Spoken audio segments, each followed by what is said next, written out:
কানা নাকি চোখে দেখিস না? আবু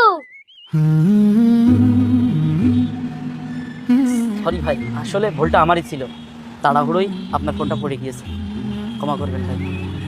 ইয়াদ কোথাকার। বলো বাবা। আব্বু, তোমার মন খারাপ কেন? স্কুলে কেউ বকা দিয়েছে? না আবু, কেউ বকেনি। আমাকে কেউ বকা দিবে? আমাকে তো সবাই খুব পছন্দ করে। তাহলে? ওই আঙ্কেলটা তোমাকে মারলো কেন? তুমি তো এর থেকে ফোন ফেলোনি। ও আচ্ছা, এই ব্যাপার, এই জন্য তোমার মন খারাপ? হুম, আরে ওইসব কিছু না, ওই আঙ্কেলটা অনেক ভালো। উনি তো পয়সা, শুধু শুধু তোমার মারলো। ধুর বোকা, ওই আঙ্কেলটাও অনেক ভালো, কিন্তু সে রাগের মাথায় আমাকে একটা চড় মেরে দিয়েছে। দেখো, পরের বার দেখা হলে সে আমাকে সরি বলে নেবে। এবার একটু হাসো তো বাবা, তোমাকে এমন মুখ বেজার দেখলে মানায়?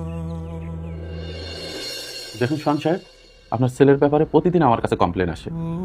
ও প্রায় হোমওয়ার্ক করে আনে না, টিচারের জন্য বকাঝকা করে। তাছাড়া ও অনুমতি ছাড়াই বাইরে চলে যায়। এমনকি ও সহপাঠীদেরকে মারধর করে। আজকে ও আপনকে মেরেছে।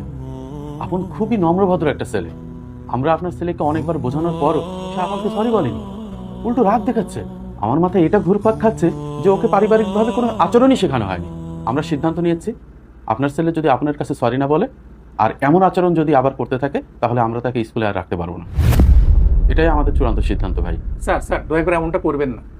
আমি আমার ছেলেকে বুঝিয়ে বলবো, আপনকে সরি বলবো। আমি নিজেও আপনকে সরি বলবো। আপনি একটু ওকে ডাকার ব্যবস্থা করেন স্যার, প্লিজ স্যার। আচ্ছা ঠিক আছে, আমি আপনাকে ডাকার ব্যবস্থা করছি। আসসালামু আলাইকুম স্যার, ভিতরে আসবো? ওয়ালাইকুম আসসালাম। হ্যাঁ আসো, আপন ভিতরে আসো। এ হচ্ছে আপন। আপনি জানলে অবাক হবেন যে আপনার ছেলে আপনকে মারার পরও আপন তাকে একটুও গায়ে হাত দেয়নি, বরং সে তাকে বুঝিয়েছে সে ভুল করেছে, কিন্তু সে বুঝতে চায়নি। শুনো আপন, আপনার অনেক ছোট মানুষ, ও না বুঝেই তোমাকে মেরেছে।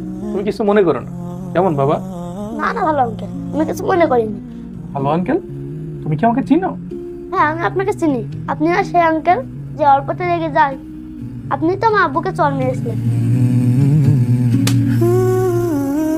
আব্বু বলেছেন আপনিও ভালো আঙ্কেল, কিন্তু অল্পতে রেগে যান। আব্বু এও বলেছে আপনিও রাগ কমে গেলে আব্বুকে সরি বলে দেবেন। দেখেছেন শান সাহেব, আপনার কথা শুনে বোঝা যাচ্ছে যে ওর পারিবারিক শিক্ষা কত উন্নত এবং কত ভালো। ভাই, সেদিনের ঘটনার জন্য আমি খুবই দুঃখিত। দেখুন ভাই সাহেব, সেদিন চাইলে আমিও ঝামেলা করতে পারতাম, আপনার গায়ে হাত তুলতে পারতাম, কিন্তু যখন দেখলাম দূরে আপন দাঁড়িয়ে আছে, তখন নিজেকে সামলে নিলাম। আমি যদি তখন আপনার সাথে ঝামেলা করতাম, তখন ওইটা